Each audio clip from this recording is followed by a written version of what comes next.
I got on, at least from what I've played in the first hour, I'm on a huge ship going slowly out of port. And then the hour's up. Buyer's Remorse. Welcome to Buyer's Remorse. I'm Darren. I'm Justin. And on Buyer's Remorse, we look through each other's libraries and try and find the worst games that we've purchased or acquired and we've been kind of silently ignoring. And then we make each other play them for 60 minutes and hopefully give each other a really hard time about it. I think I picked a pretty good one for you this time. I think it's the ship one this time. Is it the ship one? It is. What was it called? Ship Simulator Extremes. Extremes, yes. Yes. Extremes with an S, so there's more than one extreme. More than one extreme to this ship simulator. Sounds riveting. It's developed by V-Step, published by Paradox Interactive. The recent reviews are mostly positive, but there are only 11 of those. Hang on, Paradox? Yep. Paradox published this game? You can double check me. Wow. They're usually got a high standard. The overall is mixed, with 1,365 reviews as of recording. It was released 28th of August back in 2010. So keep in mind this game is a bit old. So I think if people are coming into this later, that will kind of affect how they feel about it, especially if they're coming back to this from a more recent one, because it does seem that this is part of a series. That's Paradox. And simulators tend to be where they just upgrade the graphics or they upgrade something in the gameplay. The UI and the menu screens and it doesn't really look good. It doesn't even look 2010. It looks much older. It looks like they've probably kept the same menu style from the beginning. The 90s. They wanted to keep it the same all the way through. It's just a gray box with other smaller boxes to tick on. Right. Yeah, I know what you mean. Yeah. With that shadowed effect to make the buttons look like they're 3D, but it doesn't. Yeah. This game is $21 base, and it has $30 of DLC, which I think is in 6 of them, which is part of what I want to get into when it comes to this game. I think I have one of the DLC, but I don't have the rest of them. But, well, I'm just going to say that. Now, that's one of the issues I have with simulator games. I understand that they need to be able to make money. They are a company, but much like the trend in fighting games at the moment, simulator games have been doing this for even longer. In this case, every different ship you want or set of ships you want, you have to pay for. Different maps and areas that you want to sail around, you need to buy. 6 doesn't seem like that much. The train simulator is the one that I've looked at where they are thousands of dollars to get all the DLC for that. That gets a bit much for me, and I don't like. I understand it. I can kind of empathize to a point, but the price of them starts to get really ridiculous, and I'm not sure if it's warranted anymore. But I'm also, I mean, you picked this for me because I'm not a simulator type of Autobahn simulator. Yeah. I mean, there's Autobahn Simulator, which I got bundled. You've got this one, which I think I got free. It would be my guess. I'm not a big fan of simulator games. I don't like walking sim games. It's just not my kind of thing. And then, my goodness, to have it on a ship is even worse. But we'll get into that once we start playing. Before you can even play, you have to install Microsoft DirectX, which I hate. I've had such bad luck with DirectX in the past. The game crashed the first time I tried to play it, and I immediately vowed if it crashed again, I was not going to play this game, and I was going to bow out of this one on that grounds. But unfortunately, it did work, so I had to start playing. Yay, thanks, Bill Gates. But I don't blame him. I think he had nothing directly to do with this at all. After the crash, there's a 25-digit key you have to enter, of course, because it's a Microsoft thing, which you get from the clipboard. Oh, it's one of those things. Yeah. But it never comes up again. But you can't just copy-paste. This one, it did come up. Steam popped up in the bottom corner. Yeah. So I had it, and I could type it in. Yeah. But it didn't just simply copy-paste. No, I've got to type it in bit by bit. 25 different characters. And you make that mistake. Is that a 0 or is that an O?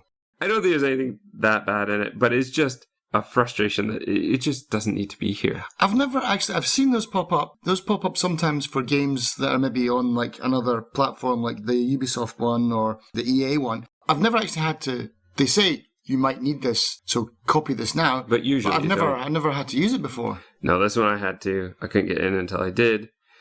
So you get in, and I'm not sure exactly. I meant to write it down, but I would say that it's 10 minutes before I actually started playing anything. With all the installing, with the crash, with everything else.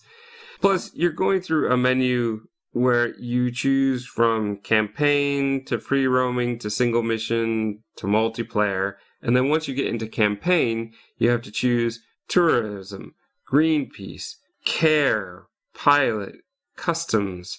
So you have to choose one of these. And so you can read a paragraph about each one of these.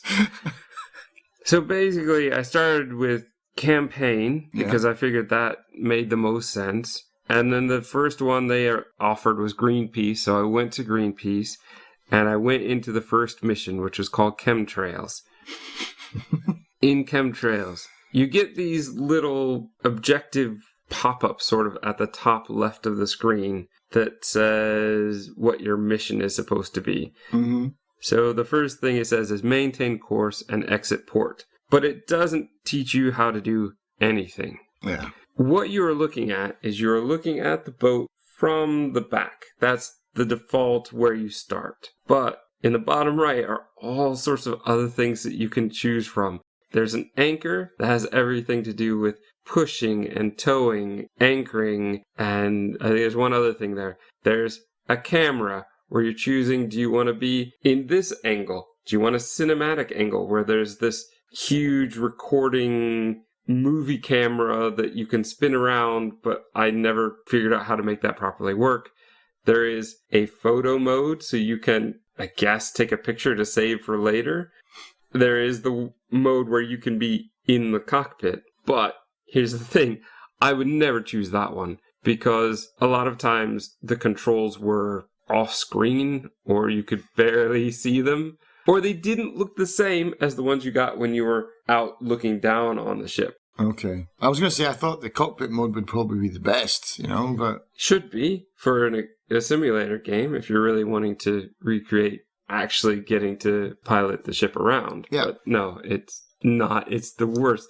And whenever I go into the camera mode, which is usually the same as the actual being at the helm, I don't think you can look around. There's some other mode where it's on foot, but I couldn't seem to figure out how to look around or walk around, which would be the point. So there's probably all sorts of controls I don't know about, which would fix these problems, but they didn't teach them to me. Right. So I mostly went for the one where I could see the whole ship, because then I could see what was around me and have a much better idea of what I was doing. There's a map at the top right that is very polygonal. It's just squares and lines. Maybe the ship looks a little bit different. I did find out much later that there's a star that you're supposed to aim for. Oh, okay. Like the objective of the mission? Yeah, but it's just sad in a 2010 game that this is what I'm looking at when GTA 3 had mastered a much better map system years before this. Yeah. Many years before this. You can make the maps look better. Maybe this is what an authentic map would look like as they're looking at it on deck. But game-wise, I would expect better. Yeah. And if this is what you're actually looking at, I would expect better. Google Maps can do it better than this. Yeah. Oh, well. Your controls, again, I'm not the most knowledgeable person. So I know that there's a steering wheel. I know what to do with that, theoretically. Mm-hmm. There is the lever, which makes the engine go forward or in reverse. Right. And there's another one that I don't know what it does. What, like another throttle, the same? It's not another throttle, but it's like a lever, and I don't really know what that one did. The rudder? No, it wouldn't be the rudder. You got a wheel for that, yeah.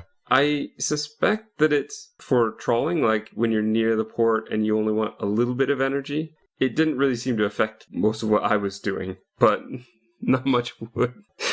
So, dear listeners and dear viewers, if you're watching the YouTube video, enjoy a video of thrilling turning around for about 5 minutes as I was figuring out the controls.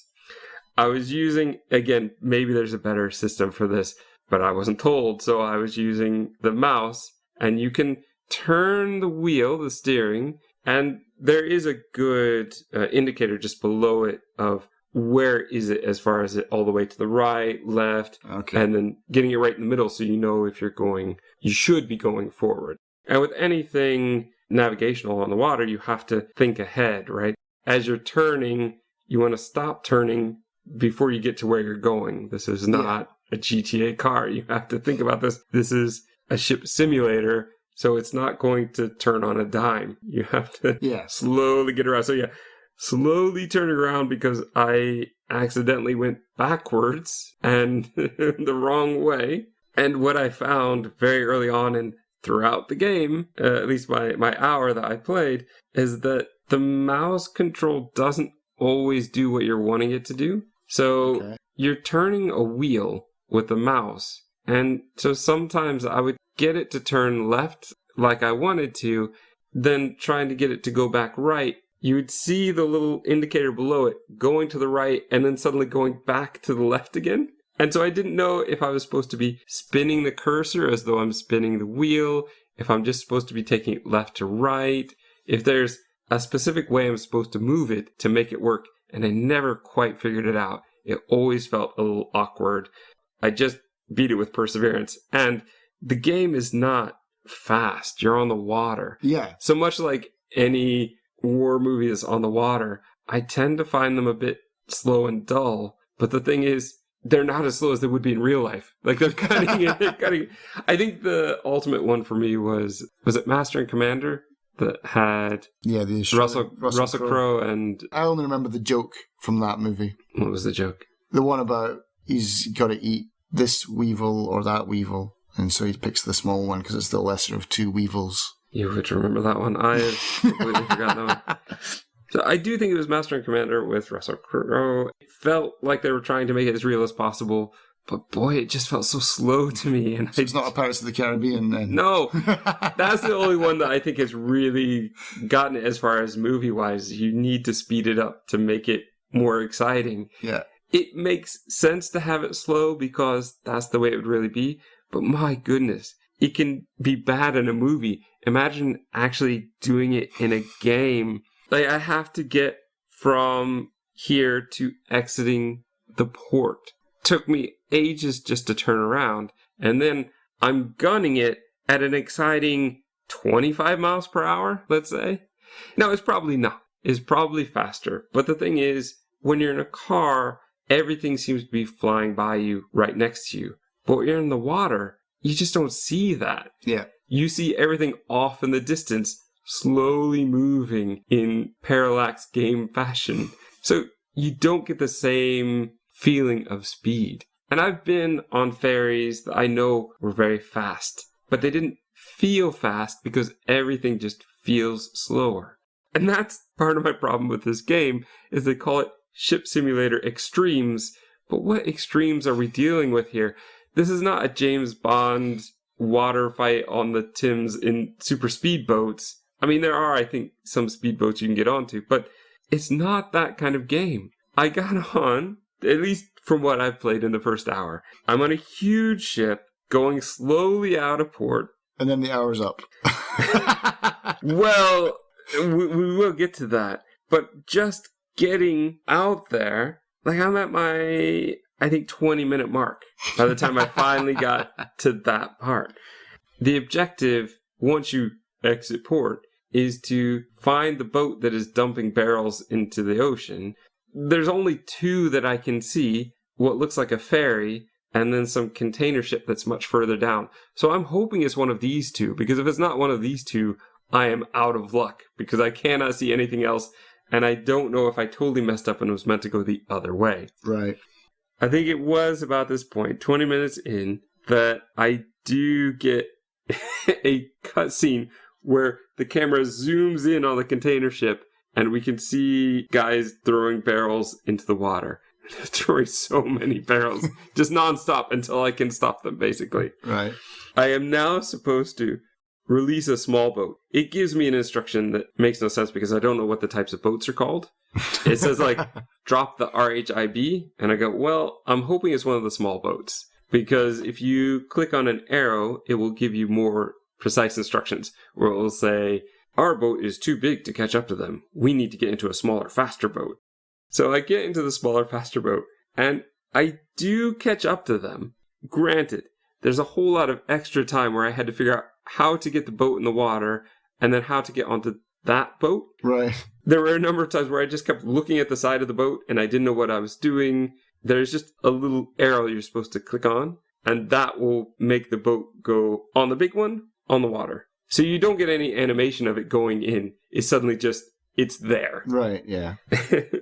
So once I figured that out, I was able to chase down the big boat, but I didn't know what I was supposed to be doing once I got there. I'm not police. Yeah. I'm Greenpeace. So what do?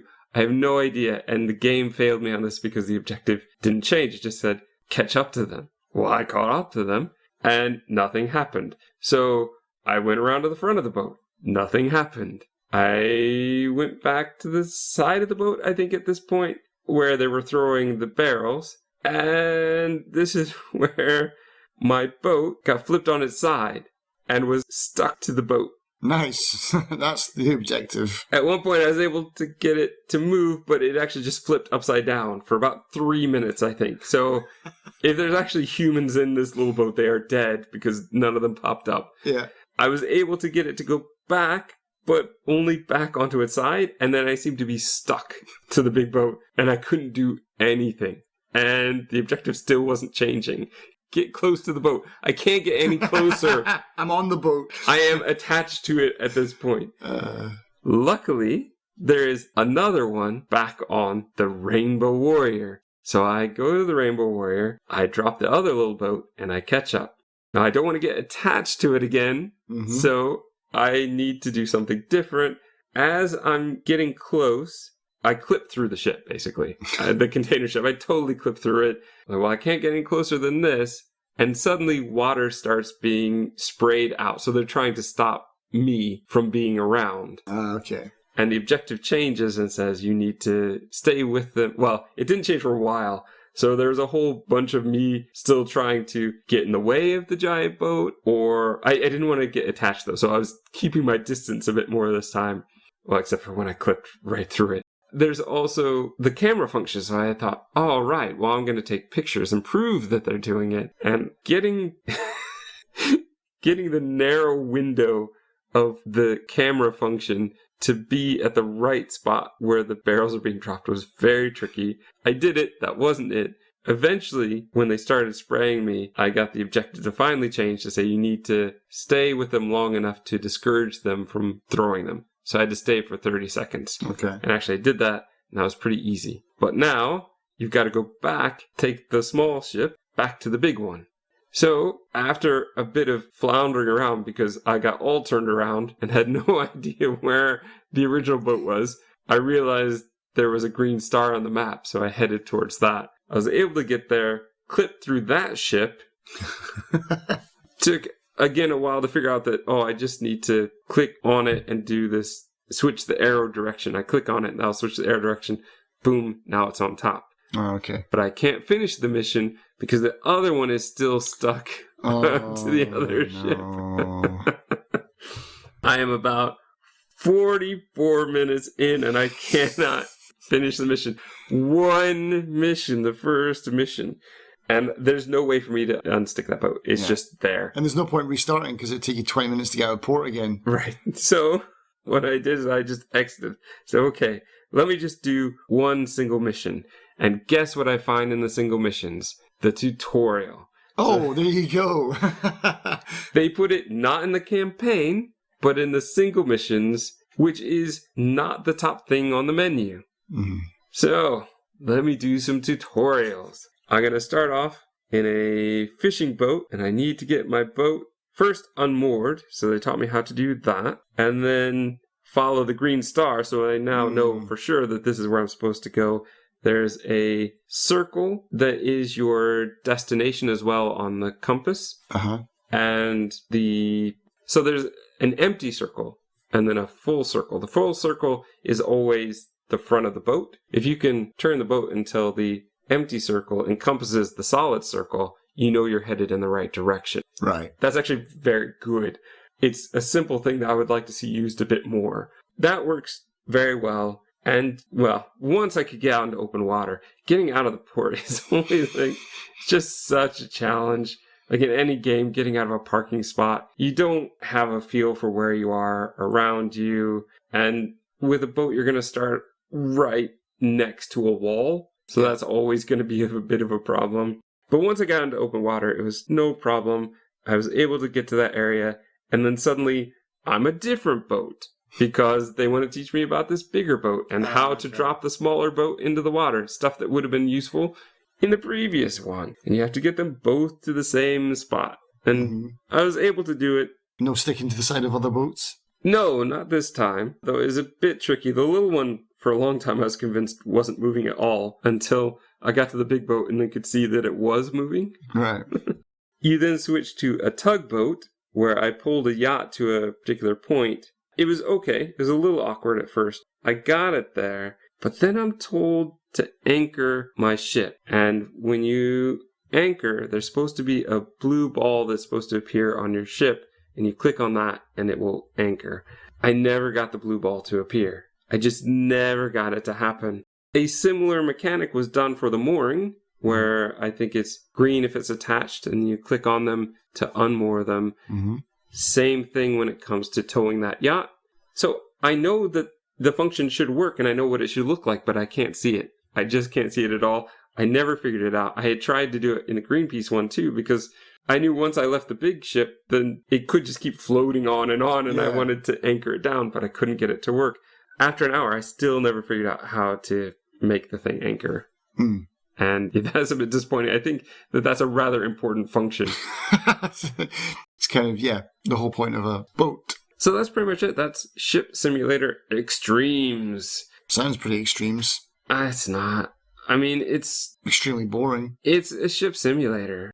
Here's the thing. I think for people who like simulators, especially those who like ship simulators, they will probably like it. It definitely has that simulator feel of I need to know what I'm doing before I even start playing.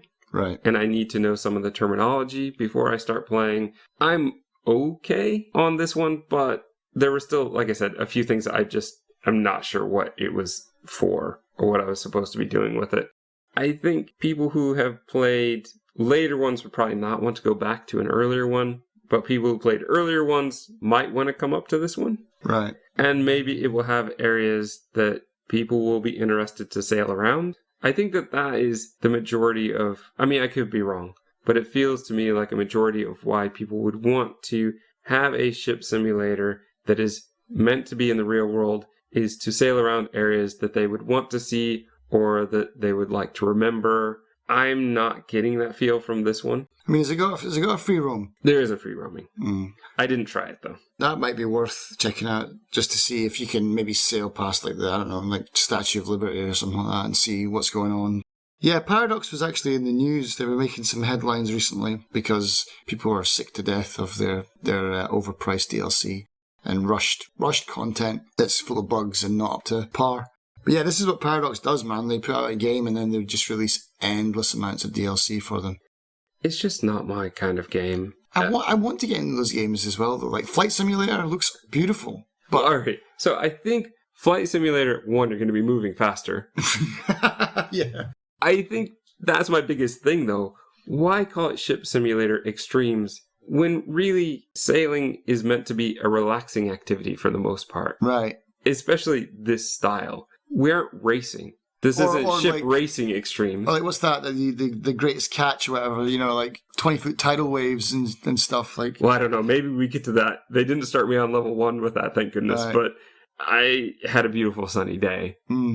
What this game reminded me of was my trip to Europe a couple years ago, where I went to a couple different maritime museums, one in Germany and one in the UK. And in both of them, after you've been around reading plaques for an hour and a half, 2 hours, looking at all the different models, you get to a room where they have a ship simulator and something very specific you're supposed to do.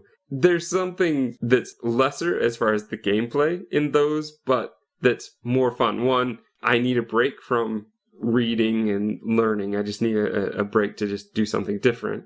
Mm-hmm. And also a great thing to have the kids do when they're there. There are plaques explaining what I'm supposed to be doing, which this game did not seem to do very well. But also you have physical things you're using. So you actually have a physical wheel, an actual lever to move forward for the speed and backward. And there's something really great about that. And you also are usually looking at it on a big screen as though it's the world in front of you. And that to me feels much more a simulator than this. And I think that going forward, VR simulators would make this, well, depending on the quality of them, but I think that could make it a much, much more interesting experience, because then you could, in theory, just turn your head and look around. Mm-hmm. You could have the controls, you would see your hand moving the controls in front of you. You don't get any of that in this. And I mean, it's not awful, but it was awfully boring for me, is what I would say. And I would say it's the opposite of extremes. I don't even want to ask you if you would recommend this to me. I definitely recommend it to you. All right, so here's the thing. You love walking sims. But I mean, a walking simulator isn't a walk. That's just a nickname for it, isn't it? It's not a simulation of walking. They're story puzzle kind of games. True, but a lot of what you like is you get to look around the environment. That's it, but there's not a lot to see, see? So, nah, I'll pass.